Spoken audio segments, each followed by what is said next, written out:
Les vainqueurs du concours inter-école génie pluriel à Béoumé. Féliciter et encourager, ces lauréats reçoivent chacun des kits scolaires et de nombreux cadeaux. Je viens de recevoir le premier prix. Vraiment, je suis émue.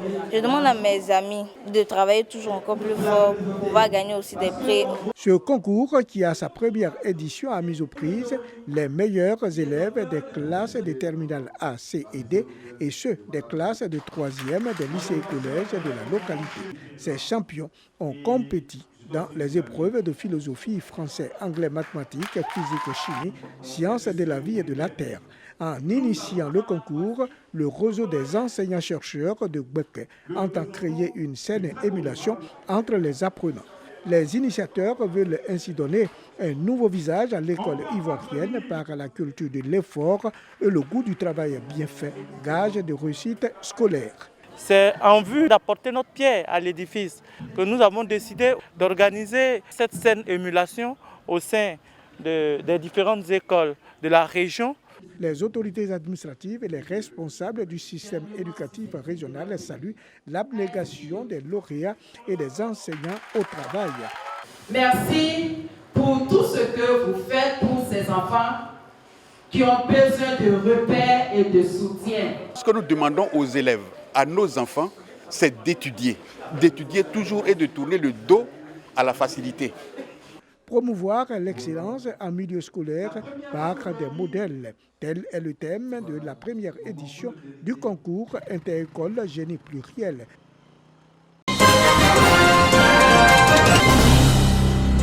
Avec 16,58 de moyenne, Kofi Christian Wilfried, 12 ans à peine, de la classe de 6e, est le major des majors du collège moderne de Godi-Abré, établissement secondaire situé à 3 km de Gagnoa. Comment je fais pour être meilleur? C'est que je prends mon cahier, j'étudie, je fais des exercices dans mes habiletés.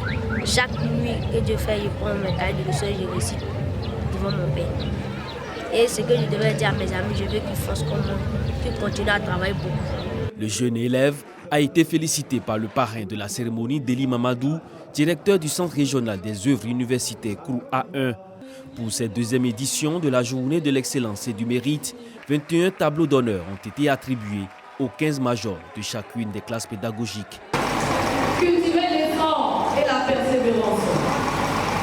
Le succès est à ce prix. Tout en félicitant les élèves pour le travail abattu, le parrain a tenu à exhorter les parents à continuer d'inculquer des valeurs de travail et de discipline à leurs enfants afin d'obtenir de meilleurs résultats. Inculquer à ton enfant à la maison, ce sont ces valeurs qu'il va diffuser partout où il ira. Il aura l'estime, il aura la considération, il aura le mérite parce que tu as inculqué ces valeurs depuis la maison. Le collège moderne de Godi-Abré est un établissement offert par la Fondation au Maïs à la commune de Gagnoa. L'établissement est à sa 6e promotion et enregistre 642 élèves pour 15 classes pédagogiques. Pour aider les enfants à améliorer encore plus leurs résultats scolaires, le parrain a promis plaider pour l'ouverture dès la rentrée 2022-2023 d'une cantine scolaire dans cet établissement qui se trouve en dehors de la ville.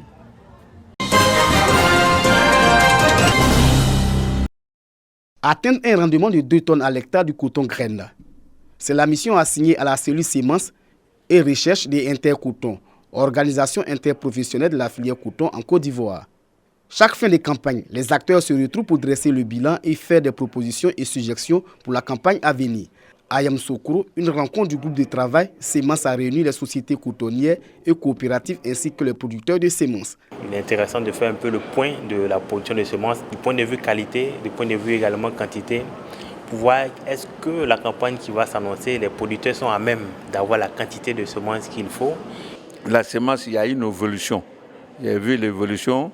Alors, le beau travail que les sociétés ont fait, avec, je peux dire, tous les acteurs de la semence qui ont fait vraiment, nous avons vu les fruits. De 700 à 800 kg à l'hectare, le rendement national du coton graine oscille aujourd'hui entre 1 tonne 200 et 1 tonne 300 kg.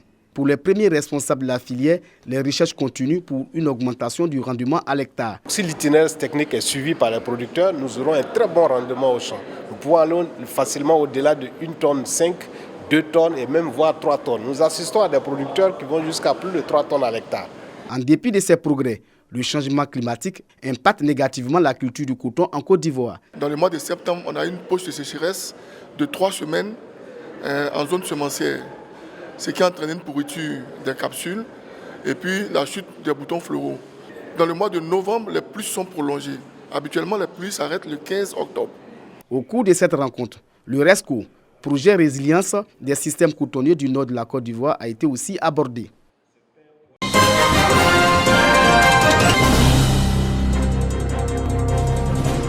La SECO, Société d'exploitation cotonnière, célèbre les meilleurs producteurs de l'or blanc du Tchologo dans le nord du pays.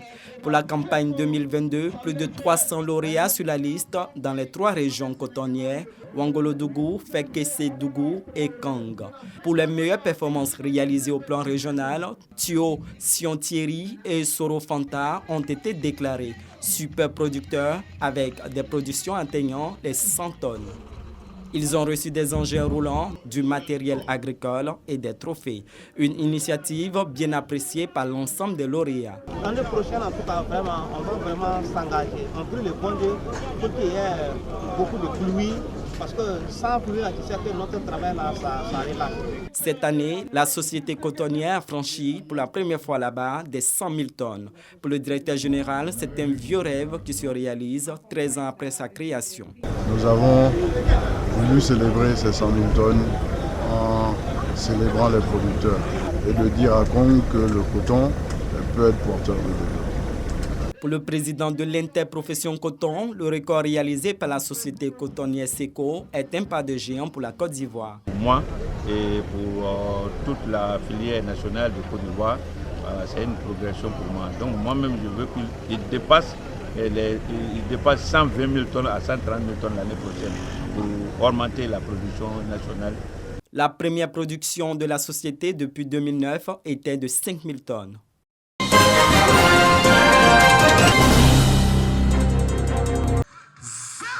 Top départ de la première édition du Cross populaire en hommage à feu Joseph Tareg, journaliste émérite à la radio Boaké. Dans les rues de Boaké, ce cross a mis en attraction toutes les couches socio-professionnelles de la commune et des localités environnantes. Ce cross également pour promouvoir la cohésion sociale, l'unité, le civisme selon les organisateurs. Un devoir de reconnaissance à l'égard d'un homme providentiel qui a tout donné à la Côte d'Ivoire en la personne de feu Joseph Tareg.